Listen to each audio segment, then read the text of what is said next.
Hello everyone and welcome. This is still React and Respond. If this is first time you are coming across this channel, please do well to subscribe.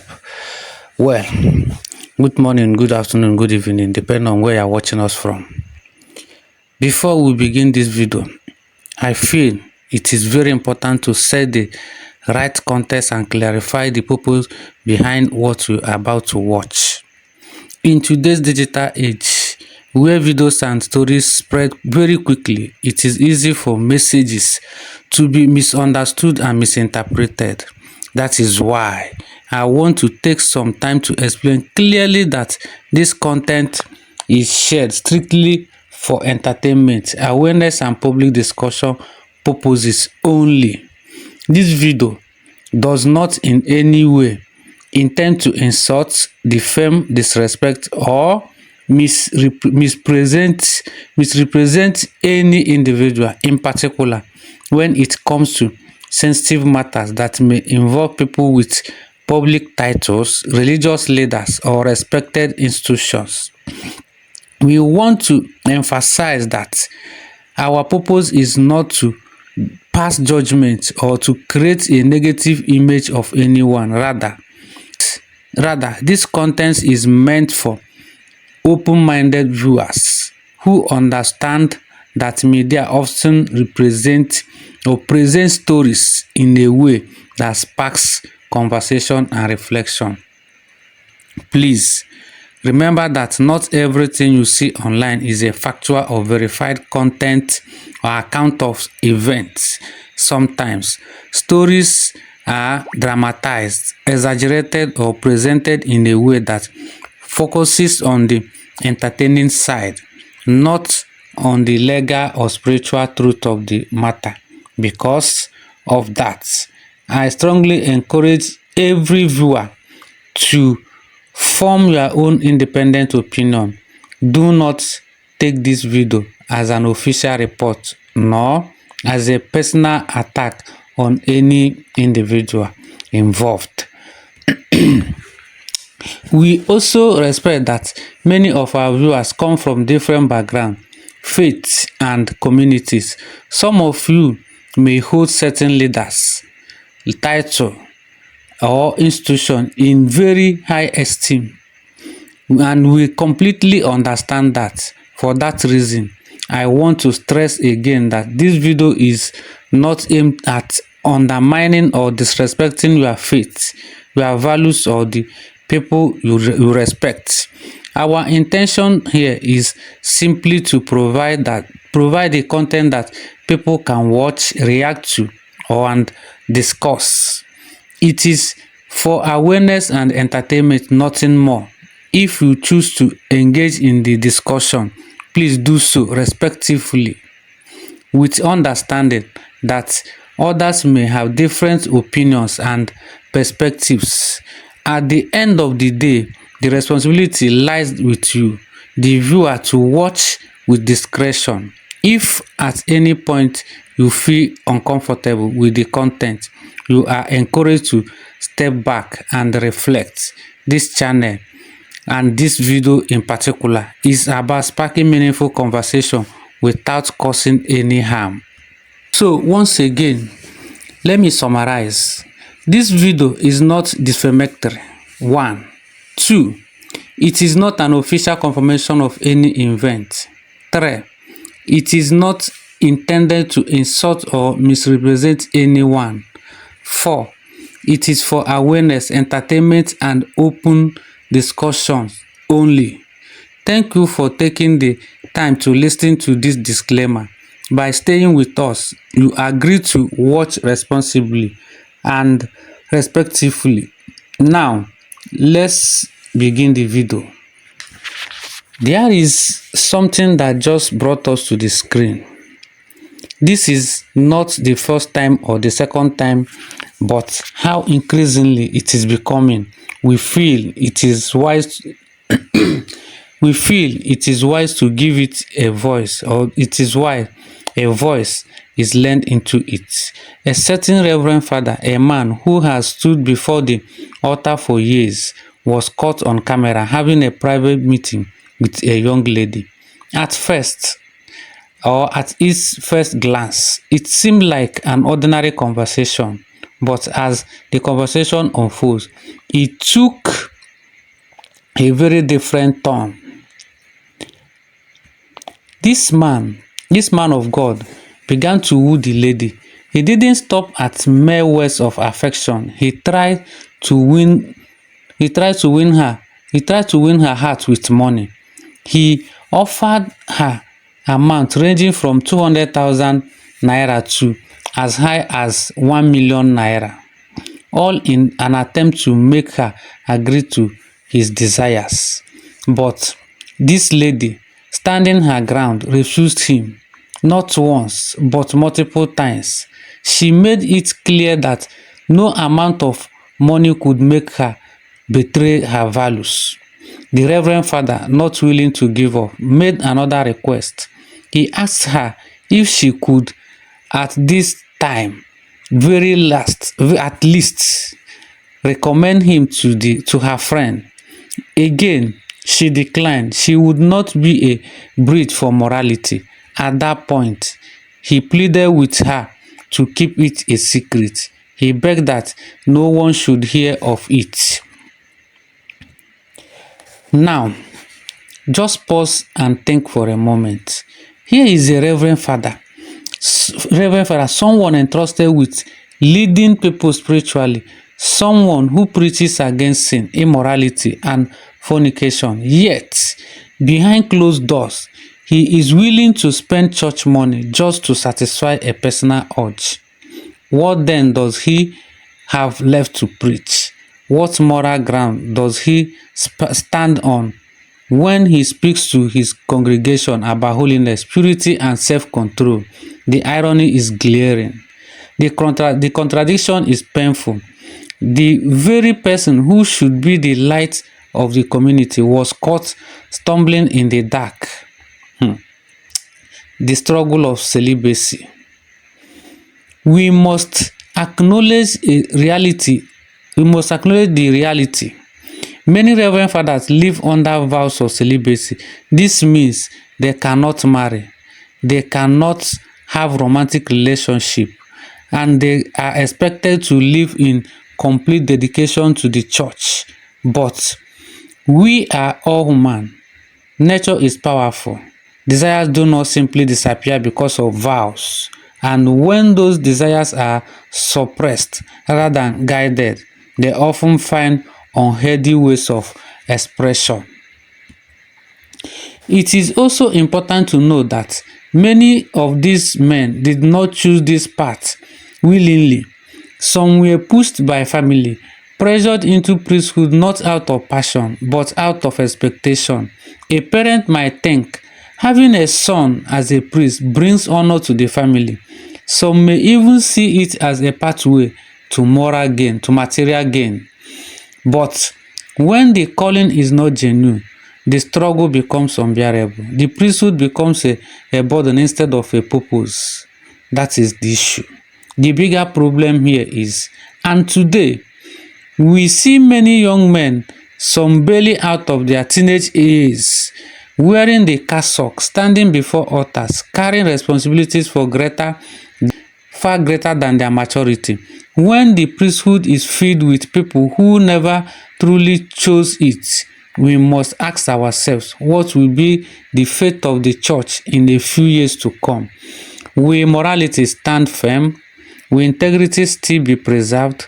Or will scandal multiply? From this story, there are deep moral lessons. For religious leaders, leadership is not titles but about character. A priest, pastor, or imam is first a servant, not a ruler.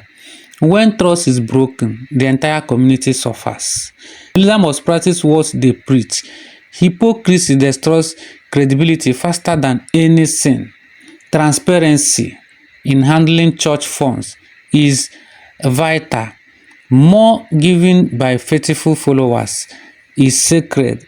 It should never be used to fuel personal weaknesses. For the general public, we must never blindly idolize leaders. Respect them, yes, but always remember that they are human too. Accountability must be demanded. Just because someone wears a robe or stand at a pulpit does not make them immune to temptation.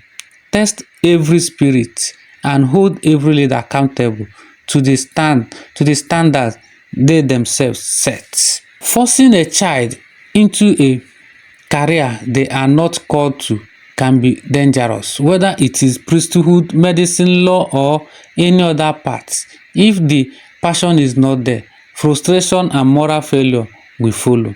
Let children discover their own calling, guide them, but do not control them. A priesthood consigned, chosen willingly, will bring light. One chosen under pressure may bring darkness. Deep reflection. So, the story of this Reverend Father is not just about one man's mistake. It is a reflection of deep issues in society, the misuse of power, the dangers of hypocrisy, the struggles of celibacy, and the consequences of misplaced parental ambition. If leaders do not live by example, followers will lose faith. If parents do not listen to their children, the next generation will be filled with men and women living frustrated lives, trapped in careers they never wanted. What happened here is not just about one man failing, it is about a system that sometimes places people where they do not belong. It is about institutions that sometimes ignore accountability. It is about parents who sometimes push children into lives they never wanted. Meaning on the term celibacy, it is understandable and it is even traceable to the Bible. We can find a number of portions or chapters or verses where it is being discussed in the Bible. One, Jesus teaching on the topic or the term celibacy. You can be seen in Matthew 19, verse 10 to 12. Disciples say to him, if this is the situation between a husband and wife, it is better not to marry. Jesus replied, not everyone can accept this word, but only those to whom it has been given. For there are Enoch who are born that way, and there are Enoch who have been made Enoch by others, and there are those who choose to live like Enoch for the sake of the kingdom of heaven. The one who can accept this should accept it.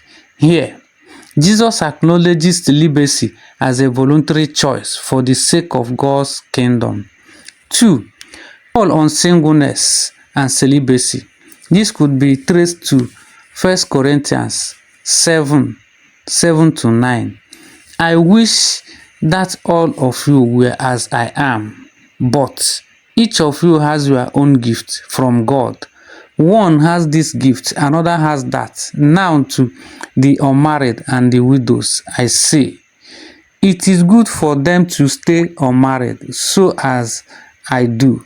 But if they cannot control themselves, they should marry, for it is better to marry than to burn with passion.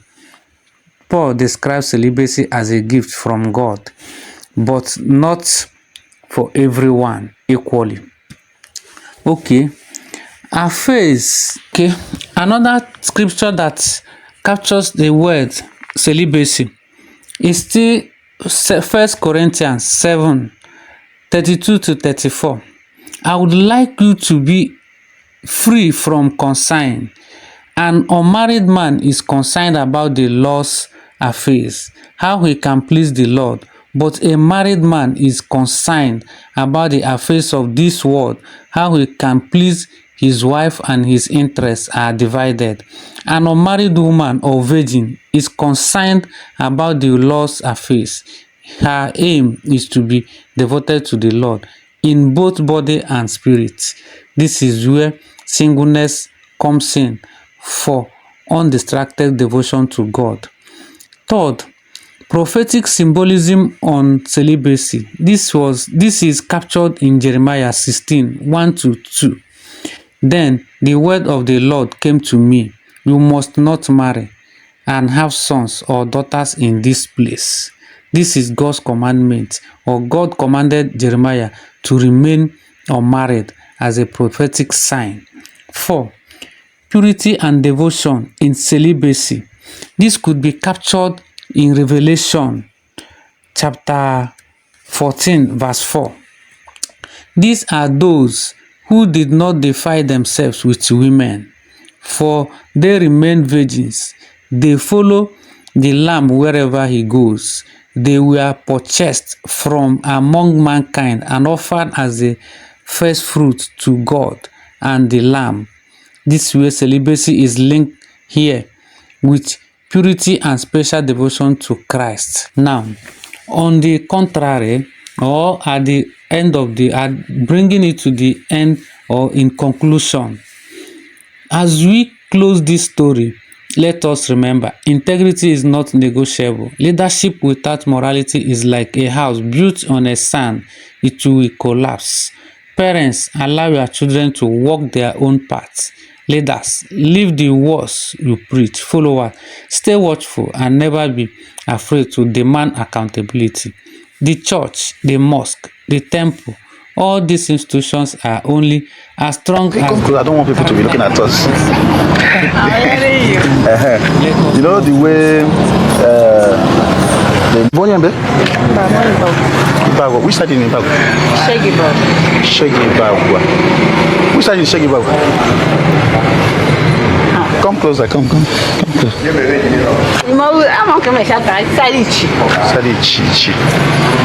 Okay. Come here. I want to ask you something. You can hear English now, right? Yeah. Very well. Okay. There is something I want to talk to you about. I saw you when you are coming down. I said if you reach, I would like to discuss it with you. The thing is that I need a girlfriend. Are you Catholic? Calm down now. Why laughing? Is it funny? It's funny now. Which church do you attend? Catholic.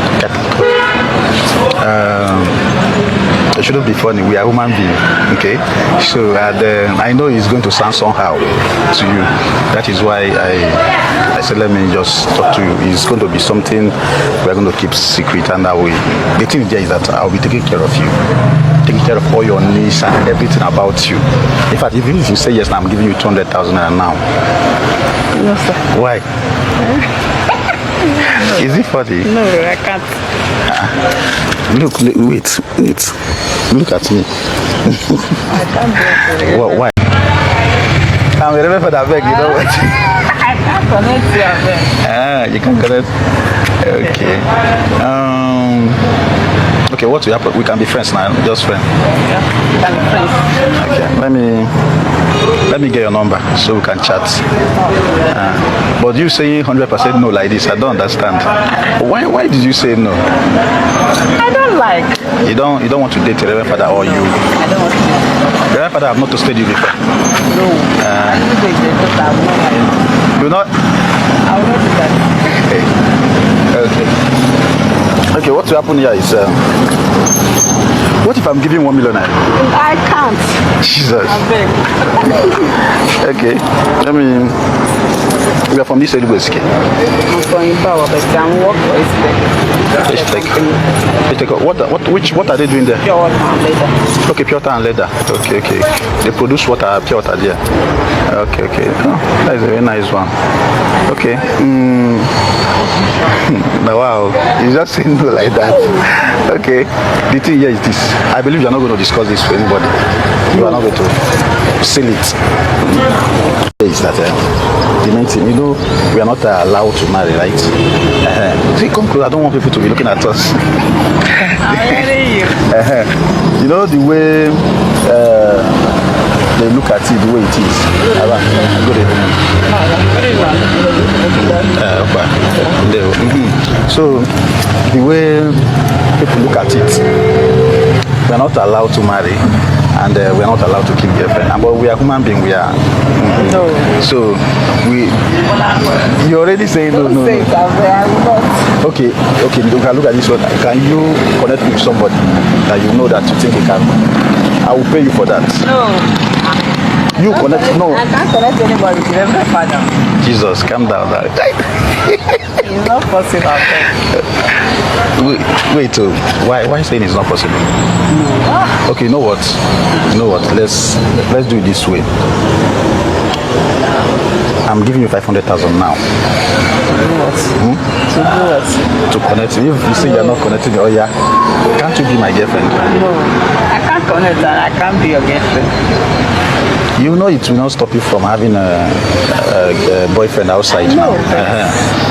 Because you know I'm not going to marry you. So why putting it no just like that straight? Yeah, Reverend Father, I beg. I'm a Reverend Father, I beg, you know what?